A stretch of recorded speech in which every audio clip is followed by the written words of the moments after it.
خود پرستی کی بات کی جا رہی ہے، سیڈزم کی جو بات کی جا رہی ہے، اس بیماری میں ہماری نوجوان نسل بری طرح سے ملوث ہوتی جا رہی ہے، اس لیے کہ جس ٹیکنالوجی کے زمانے میں ہم جی رہے ہیں وہ انقلاب ہے ٹیکنالوجی، لیکن وہ انقلاب ہمارے لیے عذاب بن گئی ہے، ہماری سوسائٹی کے لیے، ہمارے سماج کے لیے، ہمارے گھروں کے لیے، ہمارے بچوں کے لیے وہ ٹیکنالوجی عذاب بن گئی ہے، اس لیے کہ ان کے اندر دور رسی نہیں آ رہی ہے، ان کے اندر دل جمعی نہیں آ رہی ہے،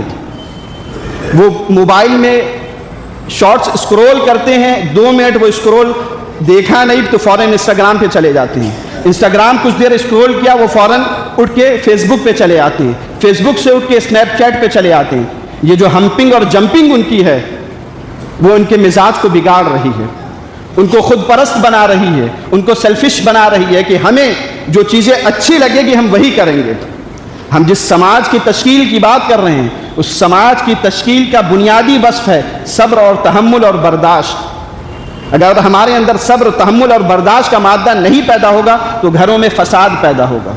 گھروں میں جھگڑا لڑائی کے علاوہ کچھ نہیں ہوگا۔ ہم اگر اپنے بچوں کی تربیت بھی کرنے کی کوشش کریں گے وہ ہمیں اپنا دشمن سمجھیں گے۔ تو میرے محترم بزرگوں، عزیز ساتھیوں، ان مسائل سے ہم دوچار ہو رہے ہیں کہ نہیں ہو رہے ہیں؟ کیا یہ مسائل ہمارے گھروں کے مسائل ہیں کہ نہیں ہیں؟ ہم نے اپنے گھروں میں اکثر و بیشتر سنا ہے، دیکھا ہے، اپنے اگل بغل لوگوں کی زبانوں سے سنا ہے کہ بچہ کہتا ہے کہ پیٹ میں درد ہو رہا ہے۔ یہ پیٹ میں درد اس کے کہاں سے آ رہا ہے؟ آپ نے سارا سونوگرافی کرا لیا، الٹرا ساؤنڈ کرا دیا، سب کچھ کرا دیا، ایکس رے کرا دیا،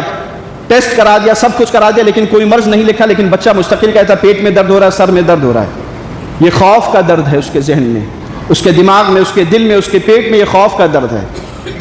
اس مزاج کو، اس نفسیات کو، اس سائیکلوجی کو ہم سب کو سمجھنے کی ضرورت ہے کہ ہمارا بچہ